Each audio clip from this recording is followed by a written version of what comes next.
राधा वल्लभ श्री हरिवंश राधा वल्लभ श्री हरिवंश नारायणं नमस्कृत्यं नरं च नरोत्तमं देवी सरस्वती व्यासं ततो जयमुदीरये।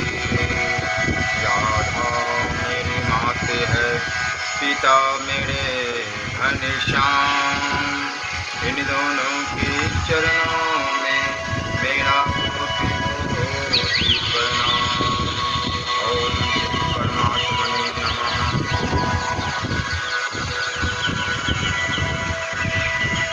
सुख और दुख क्यों आते हैं? सुख दुख का जिम्मेवार कौन है?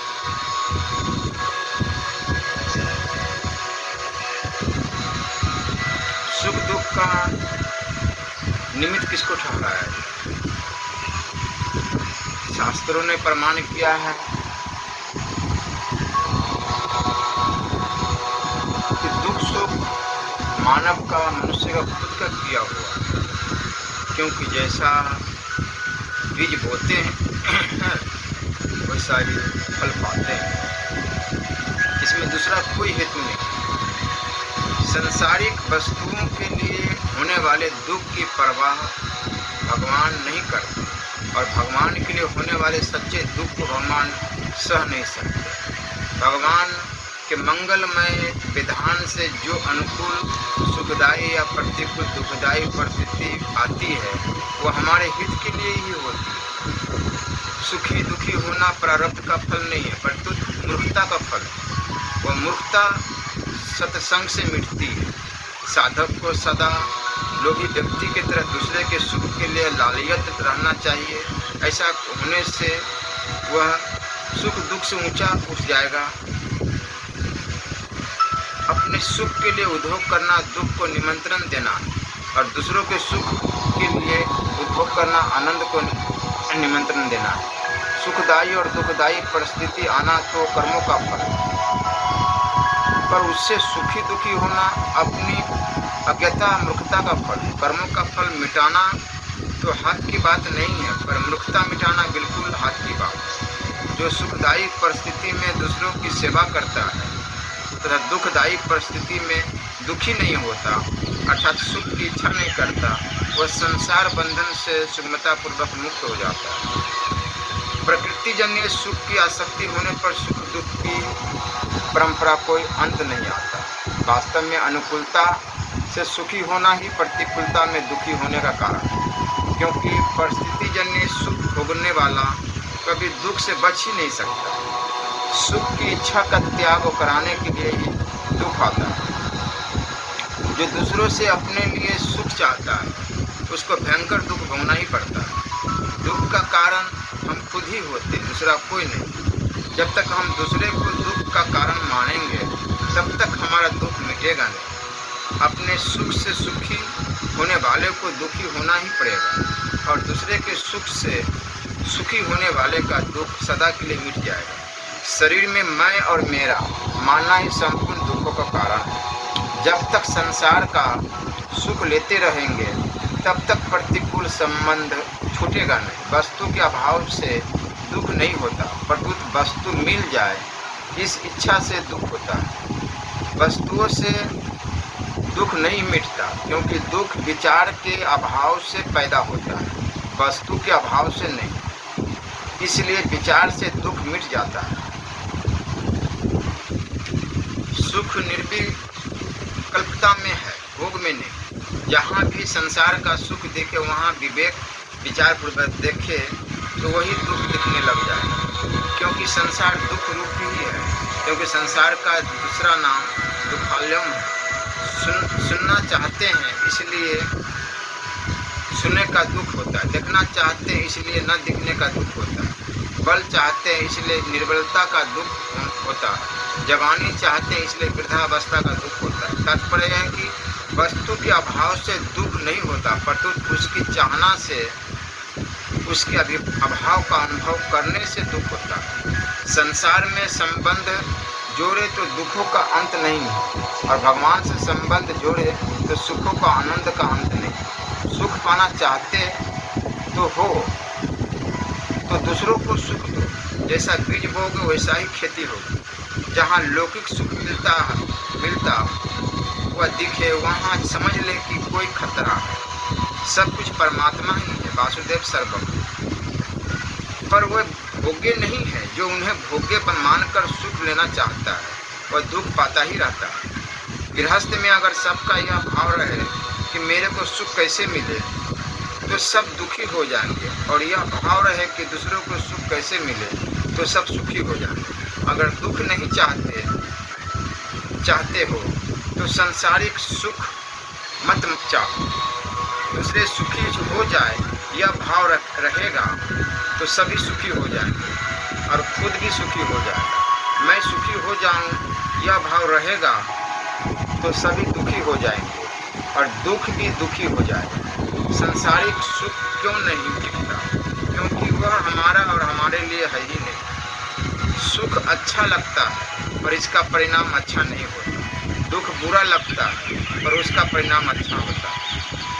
दुखदायी परिस्थिति भगवान के विधान से हमारे कल्याण के लिए आती है, तो उसको मिटाने की चेष्टा न करके शांतिपूर्वक सह लेना चाहिए। जो दूसरों का अनिष्ट करता है वह वास्तव में अपना ही अनिष्ट करता है, और जो दूसरों को सुख पहुंचाता है वह वास्तव में अपने को ही सुखी बनाता है। दुख आने पर प्रसन्न होना बहुत ऊंचा साधन है। परिस्थिति में रहित होने में मनुष्य स्वतंत्र नहीं, पर उसका उपभोग न करने में अर्थात सुखी दुखी न होने में मनुष्य सर्वथा स्वतंत्र, समर्थ और सबल है। जब तक अनुकूलता प्रतिकूलता का असर पड़ता है तब तक कर्मयोग, ज्ञान योग, भक्ति योग आदि कोई भी योग सिद्ध नहीं हुआ। संसार कभी किसी को दुखी नहीं देता, परंतु उससे माना हुआ संबंध ही दुख देता है। सांसारिक सुख से कभी सांसारिक दुख नहीं मिट सकता, यह नियम है। संसार की प्राप्ति होने पर तृष्णा बढ़ती है और दुख होता है, परंतु परमात्मा की प्राप्ति होने पर प्रेम बढ़ता है और आनंद होता है। दुख भोगने वाला तो आगे सुखी हो सकता है, पर दुख देने वाला कभी सुखी नहीं हो सकता। जो सुख लेने की इच्छा से किसी के साथ संबंध नहीं जोड़ता वह जीता है तो आनंद से जीता है, और मरता है तो आनंद से मरता है। परंतु लेने की इच्छा से संबंध जोड़ने वाला जीते हुए भी दुख पाता है और मरते हुए भी दुख पाता है। जैसे मनुष्य को जल की प्यास दुख देती है, जल दुख नहीं देता, ऐसे ही संसार की सुखासक्ति ही दुख देती है, संसार दुख नहीं देता। पर सेवा दूसरों का अहित करने से अपना अहित और दूसरों का हित करने से अपना हित होता है, यह नियम है। संसार का संबंध ऋणानुबंध है। इस ऋणानुबंध से मुक्त होने का उपाय है सबकी सेवा करना और किसी से कुछ न चाहना। साधक परमात्मा के सगुण या निर्गुण किसी भी रूप की प्राप्ति चाहता हो, उसे संपूर्ण प्राणियों के हित में रत होना अत्यंत आवश्यक है। साधक को संसार की सेवा के लिए ही संसार में रहना है, अपने सुख के लिए नहीं। सच्चे हृदय से भगवान की सेवा में लगे हुए साधक के द्वारा प्राणी मात्र की सेवा होती है, क्योंकि सबके मूल भगवान ही। साधक को अपने ऊपर आए बड़े से बड़े दुख को भी सह लेना चाहिए, और दूसरे पर आए छोटे से छोटे दुख को भी सहन नहीं करना चाहिए। दूसरों को सुख पहुंचाने की इच्छा से अपनी सुखेच्छा मिटती है। किसी को किंचन मात्र भी दुख न हो, यह भाव महान भजन है। जैसे मनुष्य ऑफिस जाता है तो वहाँ केवल ऑफिस का ही काम करता है, ऐसे ही इस संसार में आकर केवल संसार के लिए काम करना है, अपने लिए नहीं। फिर सुगमतापूर्वक संसार से संबंध विच्छेद और नित्य प्राप्त परमात्मा का अनुभव हो जाएगा। समय, समझ, सामग्री और सामर्थ्य, इन चारों को अपने लिए मानना इनका दुरुपयोग है, और दूसरों के हित में लगाना इनका सदुपयोग है। संयोग जन्य सुख के मिलने से जो प्रसन्नता होती है, वही प्रसन्नता अगर दूसरों को सुख पहुंचाने में होने लग जाए तो फिर कल्याण में संदेह नहीं। हमें जो सुख सुविधा मिली है वह संसार की सेवा करने के लिए ही मिली है। मनुष्य शरीर अपने सुख भोगने के लिए नहीं मिला, परंतु सेवा करने के लिए, दूसरों को सुख देने के लिए मिला है। मनुष्य को भगवान ने इतना बड़ा अधिकार दिया है कि वह जीव जंतुओं की, मनुष्य की, ऋषि मुनियों की, संत महात्माओं की, देवताओं की, पितरों की, भूत प्रेतों की, सबकी सेवा कर सकता है। और तो क्या, वह साक्षात भगवान की भी सेवा कर सकता है। संसार की सेवा किए बिना कर्म करने का राग निवृत्त नहीं होता। जैसे किसी कंपनी का काम अच्छा करने से उसका मालिक प्रसन्न हो जाता है, ऐसे ही संसार की सेवा करने से उसके मालिक भगवान प्रसन्न हो जाते हैं। जैसे माँ का दूध उसके अपने लिए न होकर बच्चे के लिए ही है, ऐसे ही मनुष्य के पास जो भी सामग्री है वो उसके लिए, उसके अपने लिए न होकर दूसरों के लिए ही है। जैसे भोगी पुरुष की भोगों में मोही, पुरुष की कुटुंबों में और लोभी पुरुष की धन में रति होती है, ऐसे ही श्रेष्ठ पुरुष की प्राणी मात्र के हित में रति होती है। व्यक्तियों की सेवा करनी है और वस्तुओं का सदुपयोग करना है। केवल दूसरों के हित के लिए कर्म करने से कर्मों का प्रवाह संसार की ओर हो जाता है और साधक कर्म बंधन से मुक्त हो जाता है। जो सर्वत्र परिपूर्ण परमात्मा तत्व के साथ अभिन्नता का अनुभव करना चाहते हैं, उनके लिए प्राणी मात्र के हित में प्रीति होनी आवश्यक है। स्थूल, सूक्ष्म और कारण तीनों शरीरों से किए जाने वाले तीर्थ, व्रत, दान, तप, चिंतन, ध्यान, समाधि आदि समस्त शुभ कर्म सकाम भाव से अर्थात अपने लिए करने पर धर्म हो जाते हैं और निष्काम भाव से अर्थात दूसरों के लिए करने पर स्वधर्म हो जाते हैं। वस्तु का सबसे बढ़िया उपयोग है उसको दूसरे के हित में लगाना। श्रेष्ठ पुरुष वही है जो दूसरों के हित में लगा हुआ, अपना जीवन अपने लिए नहीं है पर तो दूसरों के हित के लिए। दूसरों के दुख से दुखी होना सबका सेवा का मूल। भलाई करने से समाज की सेवा होती है, बुराई रहित होने से विश्व मात्र की सेवा होती है, कामना रहित होने से अपनी सेवा होती है, भगवान से प्रेम अपनापन करने से भगवान की सेवा होती है। जो सच्चे हृदय से भगवान की तरफ चलता है उसके द्वारा स्वतः स्वाभाविक दूसरों का हित होता है।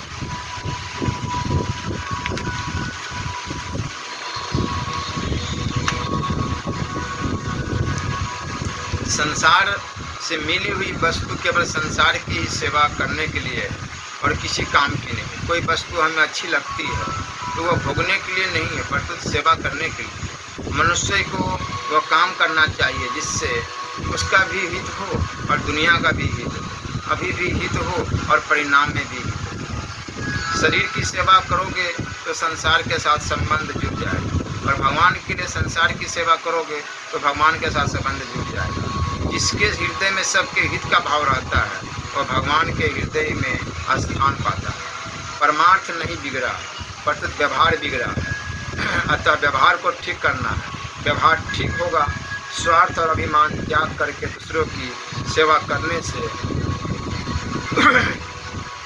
दूसरों के हित का भाव रखने वाला जहाँ भी रहेगा वहाँ भगवान की प्राप्त कर लेगा। भगवान के सम्मुख होने के लिए संसार से बेमुख होना और संसार से बेमुख होने के लिए निष्काम भाव से दूसरों की सेवा करनी। सेवा के लिए वस्तु की कामना करना गलती है। जो वस्तु मिली हुई है उसी से सेवा करने का अधिकार। संसार में दूसरों के लिए जैसा करोगे परिणाम में वैसा ही अपने लिए ही हो जाएगा। इसलिए दूसरों के लिए सदा अच्छा ही करो। जो अपने स्वार्थ और अभिमान का त्याग करके केवल दूसरों के हित में लगा है उसका जीना ही वास्तव में जीना है। जो सेवा लेना चाहते हैं उनके लिए तो वर्तमान समय बहुत खराब है, पर जो सेवा करना चाहते हैं उनके लिए वर्तमान समय बहुत बढ़िया है। हमारी किसी भी क्रिया से किसी को किंचित मात्र भी दुख न हो, यह भाव सेवा।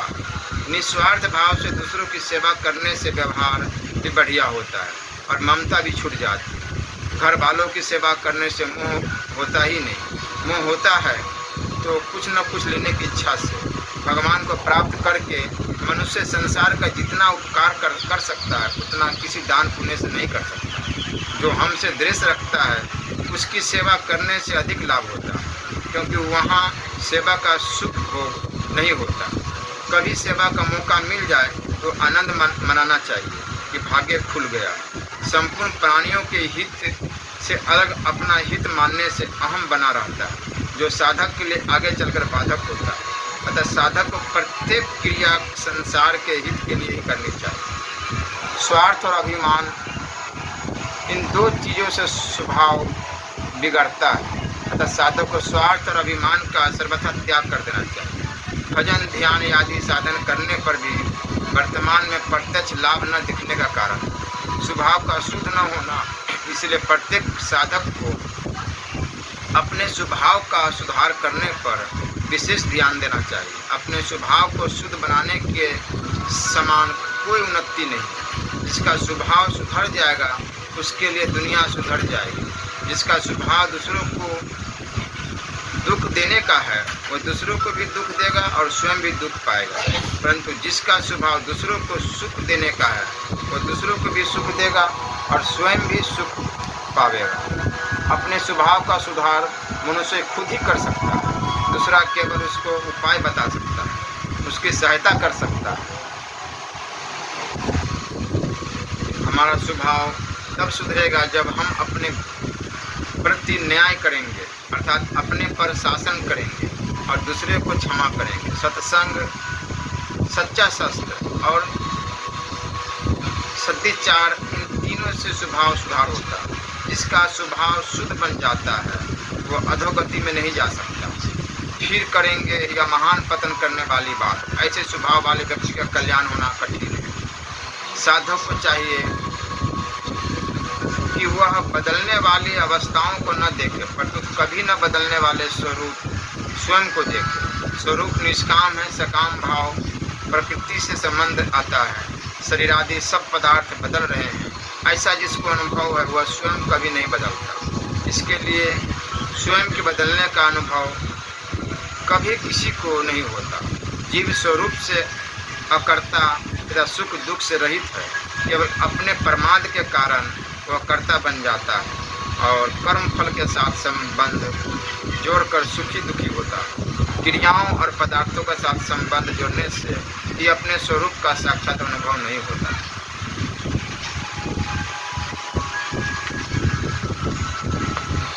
हमारा शरीर तो संसार में है, पर हम स्वयं परमात्मा में ही। हमारा स्वरूप सत्ता है, अहम नहीं। अतः अहम को छोड़कर सत्ता में अपनी स्वत सिद्धि स्थिति का अनुभव करें। हमारा स्वरूप खुद का है, पराया नहीं है। अगर उसे जानना कठिन है तो फिर सुगम क्या होगा। हमारा अस्तित्व, होनापन वस्तु, व्यक्ति और क्रिया के अधीन नहीं है। हमारा स्वरूप सत्ता मात्र है। उस सत्ता में कुछ भी मिलाना अज्ञान है, बंधन है। हमारी सत्ता स्वरूप शरीर के अधीन नहीं है, परंतु शरीर की सत्ता हमारे अधीन है। अर्थात हम शरीर के बिना रह सकते हैं पर शरीर हमारे बिना नहीं रह सकता। साधक के भीतर हर समय यह भाव रहना चाहिए कि मैं यहाँ का निवासी नहीं हूँ, परंतु भगवान का ही अंश होने से भगवत धाम का निवासी हूँ। अपनी कमाई में किसी के हक का एक कण भी न आ जाए, इस बात की पूरी सावधानी रखनी चाहिए। जब चेतन जड़ से तदात्म में कर लेता है तब परिच्छिन्नता अर्थात अहंता उत्पन्न होती है। अहंता से ममता उत्पन्न होती है, जिससे विकार पैदा होते हैं। ममता से कामना उत्पन्न होती है, जिससे अशांति पैदा होती है। साधक ऐसा माने कि मैं जो कुछ करता हूँ वह भगवान की पूजा है और जो कुछ हो रहा है वह भगवान की लीला है। वर्तमान में मनुष्य पशु से भी नीचे गिरता चला जा रहा है, क्योंकि पशु तो अपने निर्वाह की वस्तु ही लेता है, दूसरों का हक नहीं मारता। पर मनुष्य दूसरों का भी हक मारकर संग्रह करता है, जमा कर लेता है। शरीर की आवश्यकताओं की पूर्ति का प्रबंध तो परमात्मा की तरफ से है, पर तृष्णा की पूर्ति के लिए कोई प्रबंध नहीं। साधक जब अपने दोषों को दोष रूप से देखकर उनके दुख से दुखी हो जाता है, उनका रहना उससे असहन हो जाता है, तो फिर उसके दोष ठहर नहीं सकते। भगवान की कृपा उन दोषों का शीघ्र ही नाश कर देती है। नेत्रों से ज़्यादा याद मन को रहती है, मन से ज़्यादा याद बुद्धि को रहती है और बुद्धि से ज़्यादा याद स्वयं को रहती है। स्वयं जिस बात को पकड़ लेता है वह बात हरदम याद रहती है। अपने अपने स्थान या क्षेत्र में जो पुरुष मुख्य कहलाते हैं, उन अध्यापक, विवेकानंददाता, आचार्य, गुरु, नेता, शासक, महंत, कथावाचक, पुजारी आदि सभी को अपने आचरणों में विशेष सावधानी रखने की अत्यधिक आवश्यकता है, जिससे दूसरे लोगों पर उनका अच्छा प्रभाव पड़े। करना चाहते हो तो सेवा करो, जानना चाहते हो तो अपने आप को जानो, और मानना चाहते हो तो प्रभु को मानो। तीनों का परिणाम एक ही होगा। जैसे कलम बढ़िया होने से लिखाई तो बढ़िया ही हो सकती है, पर उससे लेखक बढ़िया नहीं हो जाता। ऐसे ही अंतकरण शुद्ध होने से क्रिया तो शुद्ध हो सकती है, पर उससे कर्ता शुद्ध नहीं हो जाता। लोग हमें जितना अच्छा समझते हैं उतने अच्छे हम नहीं होते, और लोग हमें जितना बुरा समझते हैं उससे हम अधिक बुरे होते हैं। इस वास्तविकता को समझकर लोग हमें अच्छा समझें, इस इच्छा का त्याग कर देना चाहिए और अपनी दृष्टि में अच्छे से अच्छा बनने की चेष्टा करनी चाहिए। संयोगजन्य सुख की लालसा जितनी घातक है उतना सुख घातक नहीं। शरीर बना रहे हैं यह भाव जितना घातक है उतना शरीर घातक नहीं। कुटुंब का मोह जितना घातक है उतना कुटुंब घातक नहीं। रुपए का लोभ जितना घातक है उतने रुपए घातक नहीं। जो दिखता है उस संसार को अपना नहीं मानता है, पर उसकी सेवा करनी है, और जो नहीं दिखता उस भगवान को अपना मानना है तथा उसको याद करना है। मिले हुए संसार का दुरुपयोग मत करो, जाने हुए तत्व का अनादर मत करो, और माने हुए परमात्मा में संदेह मत करो। हमारे हृदय में जड़ता शरीर संसार का जितना आदर हुआ है उतना ही परमात्मा का अनादर हुआ है, और वह अनादर ही हमारा पतन करेगा, हमारी अधोगति करेगा। नाशवान पदार्थों की महत्व बुद्धि मनुष्य के पद दलित करती है, और परमात्मा की महत्व बुद्धि उसको ऊंचा उठाती है। जो जिस वस्तु व्यक्ति इत्यादि का सदुपयोग करता है उसको उससे वंचित होने का दुख भोगना ही पड़ता है। जो अपना है वह सदा ही अपना है, और जो किसी का किसी भी समय अपना नहीं है वो कभी भी अपना नहीं हो सकता। जो सभी का होता है वही हमारा होता है। जो किसी का किसी भी समय किसी का नहीं होता वो हमारा हो ही नहीं सकता। साधक का जिस किसी वस्तु व्यक्ति आदि में खिंचाव हो उसमें वह भगवान का ही चिंतन करे। सब जगह समरूप परमात्मा को देखना समदृष्टि है, और प्रकृति तथा उसके कार्य शरीर संसार को देखना विषम दृष्टि है। मनुष्य को अपना संकल्प नहीं रखना चाहिए, परंतु भगवान के संकल्प में अपना संकल्प मिला देना चाहिए, अर्थात भगवान के विधान में परम प्रसन्न रहना चाहिए। हर समय यह सावधानी रखनी चाहिए कि मेरे द्वारा किसी को कोई कष्ट तो नहीं पहुंच रहा है, किसी को कोई हानि तो नहीं हो रही है।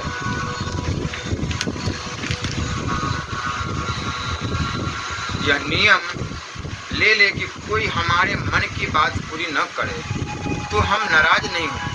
संसार का मालिक परमात्मा है और शरीर का मालिक मैं हूँ, ऐसा मानना गलती है। जो संसार का मालिक वही शरीर का भी मालिक है। जैसे बालक हर अवस्था में माँ को ही पुकारता है, ऐसे ही हर अवस्था में भगवान को ही पुकारो। न्यायपूर्वक काम करने वाले के चित्त में शांति और अन्यायपूर्वक काम करने वाले के चित्त में अशांति रहती है, जिससे अपना और दूसरों का वर्तमान में और परिणाम में अहित होता हो वह सब असत कर्म है। संसार में जो वस्तु आपके हक अधिकार की और प्राप्त है वह भी सदा आपके साथ नहीं रहेगी।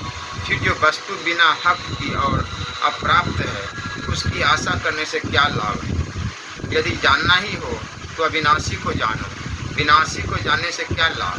विचार करें कि जिसमें हमारा हित है और जिसको हम कर सकते हैं उसको हम करते हैं, क्या नहीं करते। जानने वाले को जानने वाला समझना और रहने वाले को रहने वाला समझना, यही यथार्थ समझ है। जिसको पीछे सुलटा न कर सके ऐसा उल्टा काम कभी न करना चाहिए। प्रत्येक परिस्थिति भगवान की लीला खेल है, उसे देख देख कर मस्त होते रहो। द्वैत और अर्देत केवल मान्यता है, तत्व में न द्वैत है न अर्देत है। यदि हमने कोई अपराध नहीं किया है, हमारा कृत्य ठीक है, तो फिर भय नहीं होना चाहिए।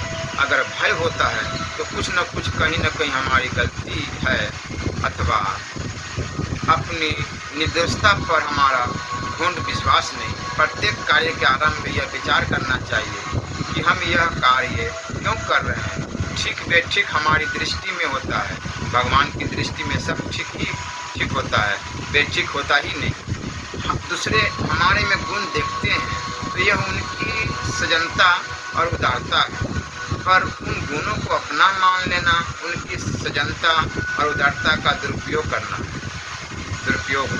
विद्या प्राप्त करने का सबसे बढ़िया उपाय गुरु की आज्ञा का पालन करना, उनकी प्रसन्नता लेना। उनकी प्रसन्नता से जो विद्या आती है वो अपने उद्योग से नहीं आती।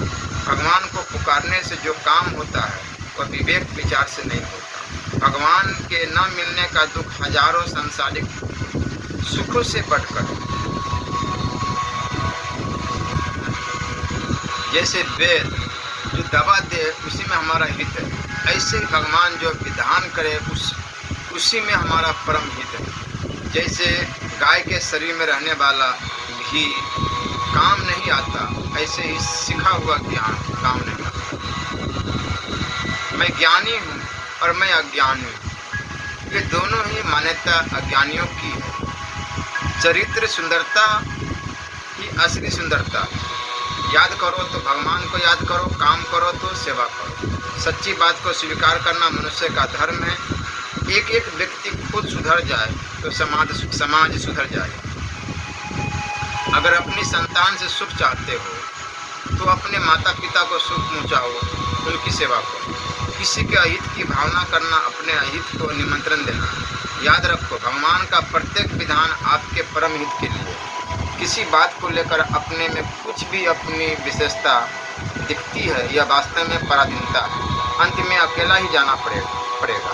इसलिए पहले कि अकेला हो जाए, अर्थात वस्तु, व्यक्ति और क्रिया से असंग हो जाए, इनका आश्रय न लो।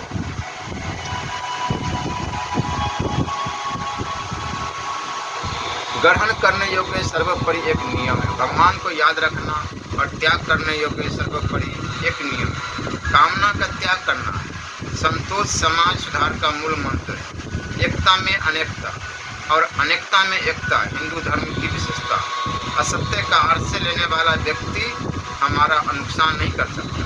संसार में भगवत भक्ति के समान मूल्यवान कोई चीज नहीं। परिस्थिति को बदलने का उद्योग निष्फल होता है और उसके सदुपयोग का उद्योग सफल होता है। मनुष्य जितनी अधिक आवश्यकता पैदा करता है उतना ही वह पराधीन हो जाता है। यह बड़े आश्चर्य की बात है कि परमात्मा की दी हुई चीज़ तो अच्छी लगती है पर परमात्मा अच्छे नहीं लगते। जो लोग हमें अच्छा माने या न माने, अच्छा जाने या न जाने, अच्छा कहे या न कहे, पर हमारे भाव अगर अच्छे हैं तो हमारे चित्त में हर समय प्रसन्नता रहेगी और मरने पर सद्गति हो। अगर कोई खराब चिंतन आ जाए तो सावधान हो जाए कि यदि इस समय मृत्यु हो जाए तो क्या गति हो।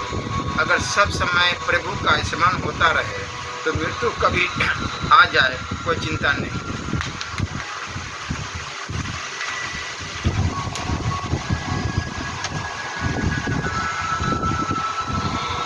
व्यक्तिगत जीवन बिगड़ने से पूरा समाज बिगड़ जाता है और व्यक्तिगत जीवन सुधरने से पूरा समाज सुधर जाता है, क्योंकि व्यक्तियों से ही समाज बनता है।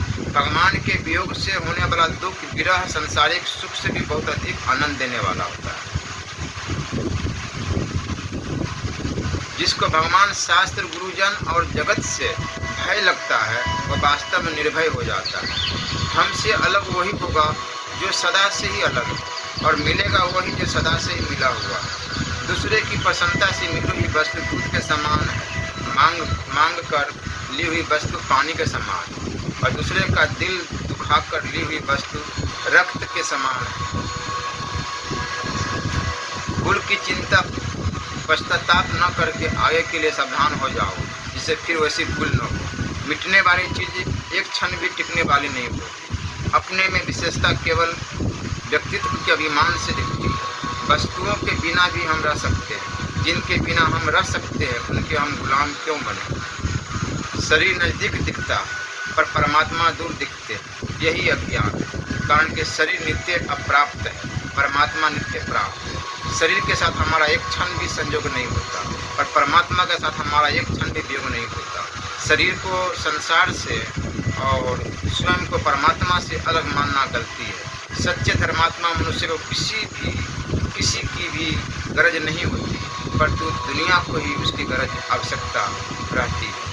अगर मनुष्य अपने विवेक का अनादर करता है तो उसका विवेक लुप्त हो जाता है, और वह अपने विवेक का आदर करता है तो उसका विवेक इतना बढ़ता है कि शास्त्र तथा गुरु के बिना भी उसको परमात्मा तक पहुंचा देता है। जब हम सबकी बात नहीं मानते तो फिर दूसरा कोई हमारी बात न माने तो हमें नाराज नहीं होना चाहिए।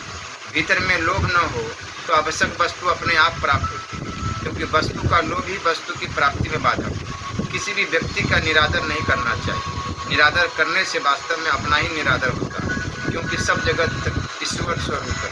भारतवर्ष में जन्म लेकर भी मनुष्य भगवान में न लगे, यह बड़े आश्चर्य और दुख की बात है, क्योंकि भारतवर्ष में जन्म मुक्त होने के लिए ही होता है। इसलिए देवता भी भारतवर्ष में जन्म चाहते हैं। धर्म का मूल स्वार्थ का त्याग, दूसरे का ही धर्म के अनुसार खुद चले, इसके समान धर्म का प्रचार कोई नहीं। आशीर्वाद दीजिए, ऐसा न कहकर आशीर्वाद पाने का पात्र बनना चाहिए। वर्तमान का ही सुधार करना है।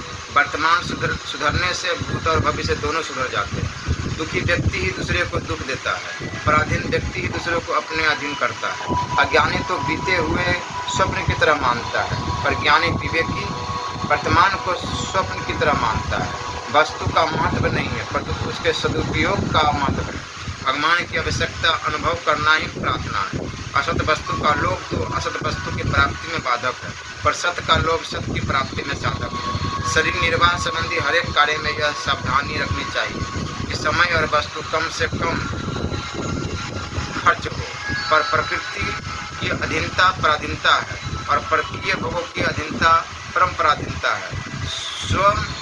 स्वयं स्वरूप की अधीनता स्वाधीनता और स्वक्रिय की अधीनता का परम स्वाधीनता है। सिनेमा या टीवी देखने से चार हानियाँ होती हैं। एक चरित्र की हानि, समय की हानि, नेत्र ज्योति की हानि और धन की हानि। कुछ करने से प्रकृति में स्थिति होती है और कुछ न करने से परमात्मा में स्थिति होती है। जैसे जल के स्थिर शांत होने पर उसमें मिली हुई मिट्टी अपने आप नीचे बैठ जाती है, ऐसे ही वाणी मन बुद्धि से चुप शांत क्रिया रहित होने पर सब विकार अपने आप शांत हो जाते हैं। अहम गल जाता और वास्तविक तत्व का अनुभव हो जाता है। जो खुद भले नहीं है, जिनका स्वभाव भलाई करने का नहीं है, उन्हीं को ऐसा दिखता है कि आज भलाई का जमाना नहीं। जब तक मनुष्य को दूसरे की अपेक्षा अपने में विशेषता दिखती है, तब तक वह साधक तो हो ही नहीं हो सकता है, पर सिद्ध नहीं हो सकता।